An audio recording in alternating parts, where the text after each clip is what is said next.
ఓం శ్రీ గురుభ్యో నమ. శ్రీ విశ్వావసు నామ సంవత్సరము. ఈ విశ్వావసు నామ సంవత్సరం పుష్యమాసం జనవరి నెల 2026 ఆంగ్ల సంవత్సరము. మకర రాశి వారి తాలూకా గోచారం ఏ విధంగా ఉంది? ధనమందు రాహు. మకరంలో 4 గ్రహాలు, చాతుగ్రహ కుటుంబం అంటారు. 4 కలిపి ఒక దగ్గర ఉంటుంది. 4 గ్రహాలు ఒక దగ్గర ఉంటే ఇక్కడ ఒక యోగం అన్నాడు. ఏదంటే మన జాతక చక్రంలో గోచారాన్ని చూసుకుంటూ రాస్తున్నప్పుడు ఈ శాస్త్రం అని చెప్తుంది. ఏమని చెప్తుంది? 4 గ్రహాలు కానీ ఒక దగ్గర ఉంటే సంచార యోగము అన్నాడు. అంటే అలా తిరుగుతుంటారు అన్నమాట. సన్యాస యోగం కాదు, సంచార యోగం. అంటే ఒక దగ్గర కాలు స్థిరంగా ఉండదు. అంటే ఆ గోచార రీత్యా అక్కడి నుంచి అక్కడికి ఆ ఊరు ఈ ఊరు ఈ ఊరు ఆ ఊరు అలాగా. ఇప్పుడు తీర్థయాత్రలకు వెళ్తారు, సంచార యోగమే కదా. 15 రోజులు, నెల రోజులు, 40 రోజులు ఇలాగా యాత్రలు చేసుకున్నటువంటి ఉంటాయి. అలాంటి వాళ్ళకి యోగం ఏముందంటే 4 గ్రహాలు కలిసి ఉండడం. మరో గమ్మత్తు ఉంది ఇక్కడ. ఈ గోచారంలో చంద్రుడు కలిసిన కుజుడు, చంద్రమంగళ రాజయోగము.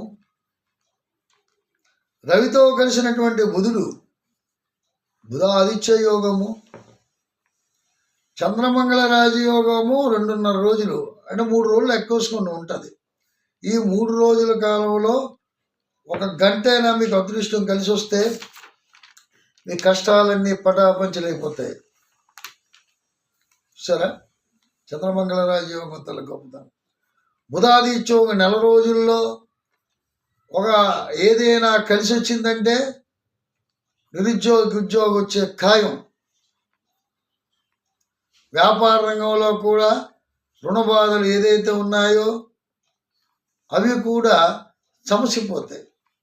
చాలా ఉంటాయి. మకర రాశి వారికి విపరీత రాజయోగ కారక లక్షణాలు ఉంటాయి. ఎందుకంటే వాళ్ళ పట్టుదల ఎక్కువ. మొసలికి ఎంత, అందుకే ఒక ఇండికేషన్ చూడ ఎంత తగ్గించాడు. వాళ్ళ పరిధిలో మొసలు అనమాట.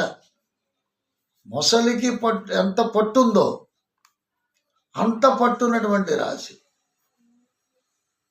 ఇక్కడ శ్రవణ నక్షత్రానికి కోతిచ్చాడు, ఉత్తరాషాఢ నక్షత్రానికి ఏమో మింగిసి ఇచ్చాడు.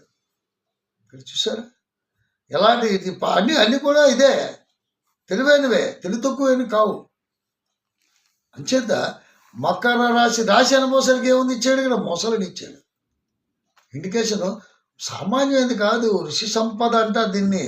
ఋషీశ్వరులు మహా జ్ఞానంతో లిఖితమైనటువంటి పంచాంగాన్ని మనకు అమృతంలాగా మనకు పెట్టారు.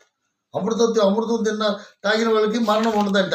ఈ పంచాంగం అన్నది మనం తెలుసుకున్నట్టుగా అయితే మన భవిష్యత్ అన్నది, కర్మ అన్నది ఏ విధంగా మనం సఫలీకృతం చేసుకోవచ్చు, కర్మలో ఉన్నటువంటి ఒత్తిడిని మనం ఏ విధంగా తగ్గించుకోవచ్చు, మృత్యువును కూడా జయించే శక్తి ఉంది.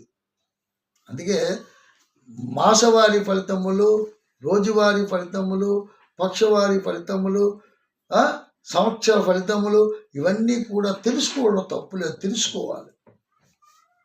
దాన్ని బట్టి మన గ్రహశాంతిని చేసుకోవాలి.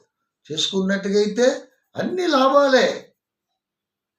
ఎన్నో కష్ట నష్టాల నుంచి దాటారు, అవమానం నుంచి ఫేస్ చేశారు. మకర రాశి అనేది సామాన్యమైనది కాదు.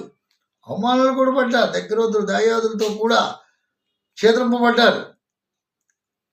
అలాగే కోర్టు వ్యవహారాలు ఉన్న ప్రాపర్టీలో కూడా కొంతమంది కోర్టు వ్యవహారాల్లో తగాదాలు నానా ఇబ్బందుల్లో పడ్డారు. అవన్నీ కూడా సమసిపోతాయి. మంచి అదృష్టం ఉంది, పట్టుదల ఉంది. ఏనాడు శని ప్రభావం ఎప్పుడో పోయింది. రాహు ప్రభావం వల్ల ధనాధిపత్యంలో రాహు ఉన్నాడు. రాహు అంటే దుర్మార్గుడు. మనకి మాయ మాటలు, మోసపూరితమైనటువంటి వ్యవహార శైలిలో తీసుకువెళ్తున్నాడు. మాయ మాటలు నమ్ముతున్నాము. మన దగ్గర వాళ్ళు, మన సొంత బంధువులు చెప్పిన వినం కానీ, మన తల్లిదండ్రుల మాట వినం కానీ, ఎవరో మన పై వాళ్ళు చెప్పిన మాట వింటాం. ఆలిపోయి మోసపోతాం. అయ్యో, నా తండ్రి చెప్పినా వెళ్ళలేదు, నా తల్లి చెప్పినా వెళ్ళలేదు, నా తాతయ్య చెప్పినా వెళ్ళలేదు, మా నాయనమ్మ చెప్పినా వెళ్ళలేదు, ఒక స్నేహితురాలు చెప్పిన మాట విన్నాను, నేను విని పాడేయాను. ఎందుకు విద్యార్థులకు విద్యా లాభం ఉన్నది. విద్యను పాడు చేసుకోకండి. ఉద్యోగ లాభం ఉన్నప్పుడు ఉద్యోగాన్ని ఇప్పుడు చేసుకుని లూప్ పాయింట్స్ చెప్పకండి. మీరు ఏ డోర్లు బ్యాక్ డోర్లు వెళ్తున్నారో ఏ డోర్లు వెళ్తున్నారో అనవసరము. అవతల వాళ్ళతో ఏ విధంగా మరి ట్రాన్సాక్షన్ చేస్తున్నారో ఆ విధంగా వెళ్ళండి. ప్రతిభ ఉన్న వాళ్ళు మీకు ఉద్యోగాలకు లేకపోతే దొరుకుతుంది. విదేశీ ప్రయత్నం చేస్తున్నప్పుడు కూడా మోసపూరితము మాయ మాటల్లోని చిక్కుకోవడం చాలా తేలిక. చాలా జాగ్రత్తగా వహించండి. శివారాధన చేయండి. అన్ని శుభఫలితాలు ఉన్నాయి. మళ్ళీ మరో ముందుకు వస్తాను. అంతవరకు సెలవు. ఓం శాంతి.